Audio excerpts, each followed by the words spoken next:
Good afternoon, Maggie. How are you feeling today?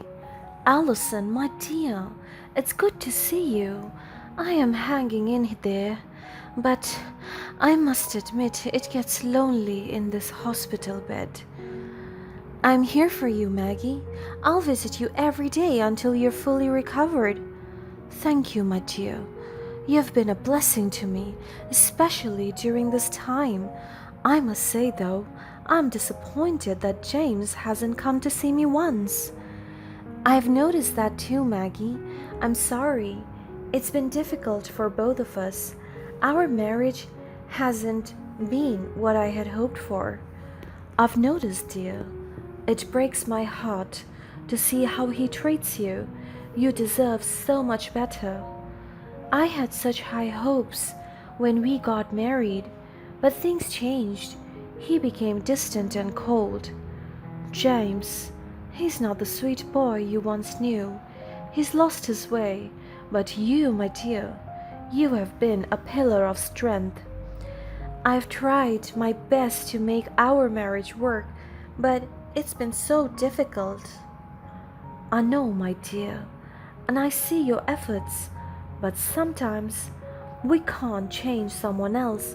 We can only change ourselves and the choices we make. What are you saying? Allison, there's something I haven't told anyone.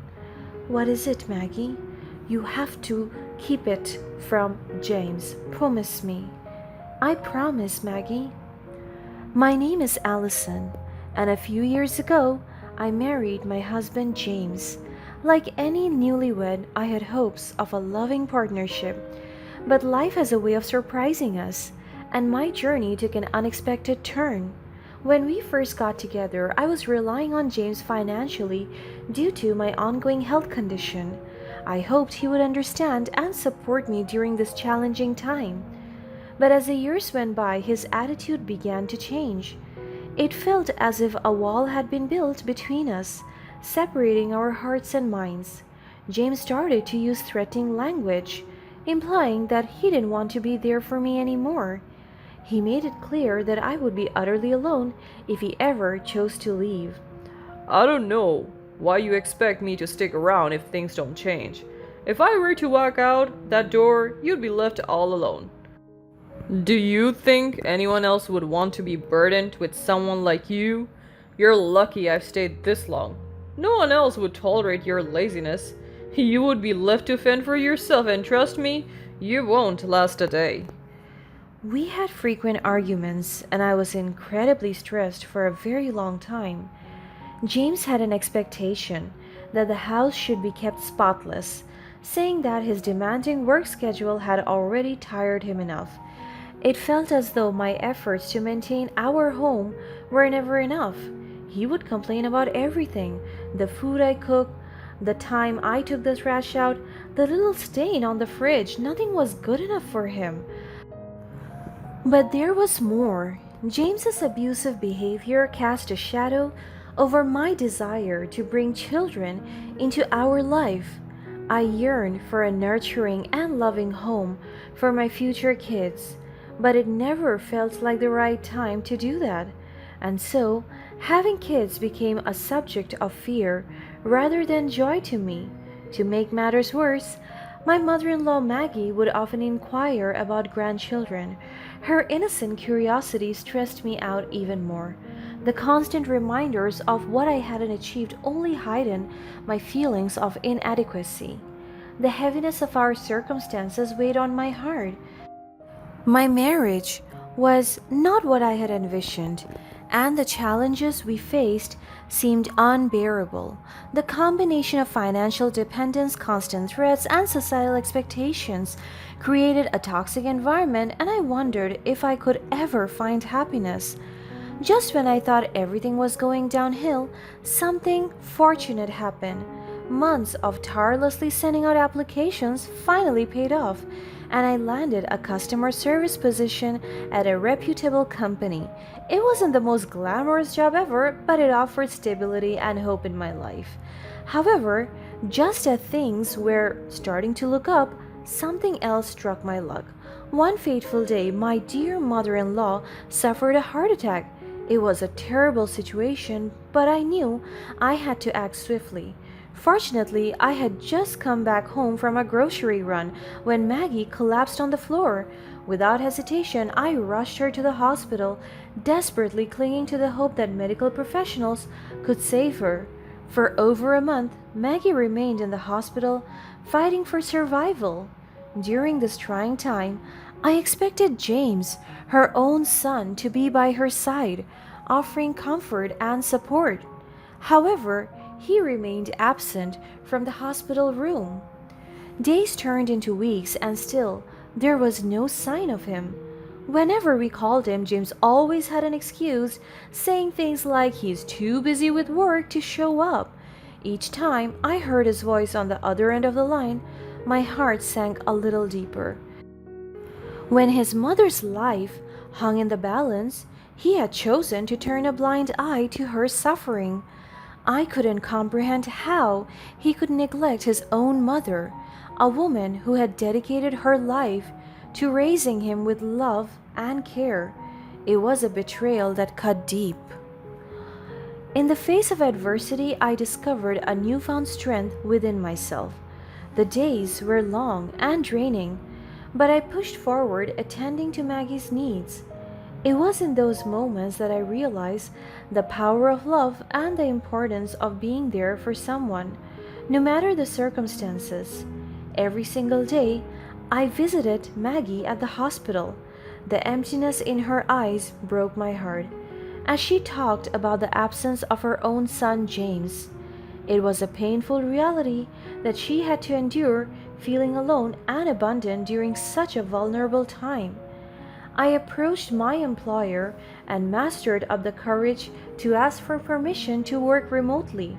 Understanding the gravity of my situation, they granted my request, allowing me to be present for Maggie. I really wanted to be there for Maggie, not just as a daughter-in-law, but as a friend and ally. She had always been kind to me, even at times when James and I were going through a rough patch, so that was the least I could do.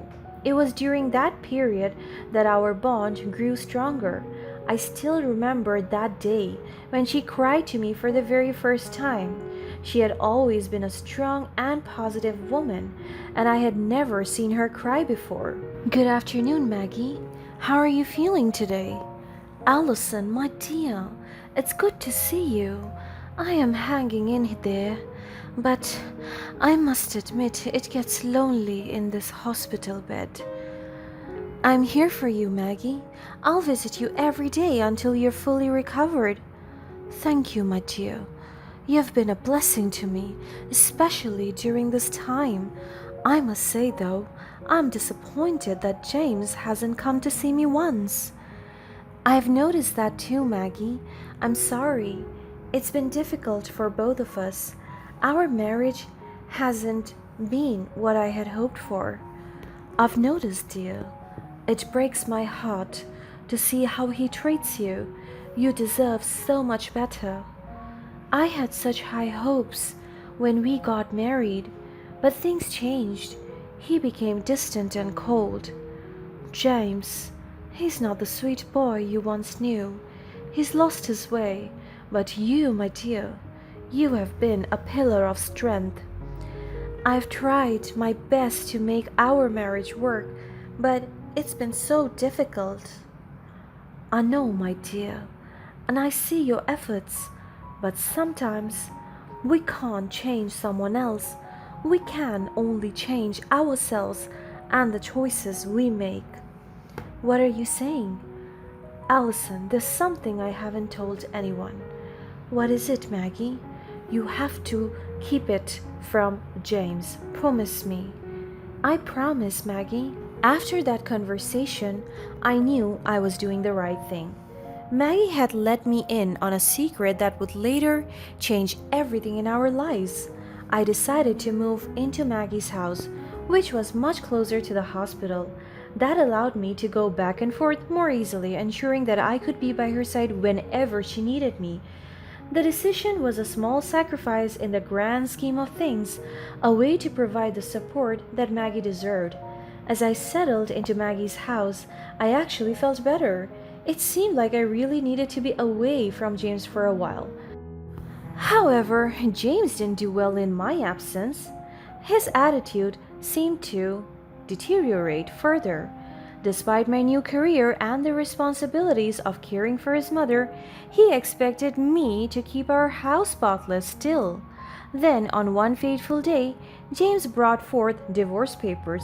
He wielded those documents as a thread, as if they were a weapon to break me. But something within me shifted. I wasn't scared of being alone anymore. I took the pen he offered me and calmly began filling out the divorce papers right before his eyes. There was a stunned silence as James watched. His earlier confidence disappeared. In a desperate attempt to assert his dominance and regain control, James resorted to yet another thread. Oh, so you think you've suddenly found some backbone, huh? Don't delude yourself, Allison. What does that even mean? You're replaceable, just like anyone else. I could leave you in a heartbeat and find someone better. James, I deserve respect and happiness, just like anyone else. You're being naive, Allison. No one else will ever put up with you the way I have. You'll be alone and miserable without me. Mark my words. I deserve to be with someone who values me and treats me with love and kindness. If you choose to leave it will be your loss, not mine. You think you're so strong now, don't you? Well, I hope you enjoy a lonely, miserable life. Don't come running back to me when you realize what a mistake you've made. I won't, James. I am moving forward and leaving this behind. This time, his words no longer held sway over me. I had found a newfound resolve, a glimmer of self-worth that refused to be diminished. Without hesitation, I packed my bags, ready to leave behind everything I had built with James. Standing before him, I made it clear that I was divorcing him for real. It was a declaration that echoed the strength and conviction I had discovered within myself. As I took those final steps towards the door, a mix of emotions coursed through my veins. There was fear of the unknown, the uncertainty of what lay ahead, but there was also a knowledge that I was finally breaking free from abuse and unhappiness. At that moment, I realized that my journey towards healing and self-empowerment had only just begun. The decision to walk away from a toxic relationship was not an easy one, but it was necessary for my own well-being and happiness. With each step I took, the weight of James' manipulation was lifted from my shoulders, replaced by a sense of liberation. Just a few days after that, James called me in a panic. The moment I saw how crazy he was acting, I knew what was happening. He must have discovered the secret that Maggie told me about that day. Hello, James. What's going on? Allison, I don't understand. How could this happen? I just found out that my mom has disqualified me from the family's inheritance. What did you do? James, you need to calm down. She made a decision that she believed was right based on your actions. This is ridiculous. How could she do this to me? She was my mother. James, you abandoned your own mother when she needed you the most. You thought she had nothing on you. Such behavior should never be rewarded in any way. But it's my inheritance. I deserve it. Deserve? James, you turned your back on your own mother, leaving her alone and in need. Inheritance isn't solely about entitlement. It's about the love and care shared between family members. You don't understand, Allison. This is so unfair. Maggie's decision was hers to make, and I respected it. I can't believe this. It's all gone. Maybe this can serve as a wake-up call, James. And just as I expected, James found out that Maggie had intervened, disqualifying him from her inheritance, but I couldn't care less about him. What he didn't know was that his inheritance would soon be mine. I initiated the process of filing divorce papers determined to sever all ties with James. As the legal matters unfolded, a startling discovery emerged.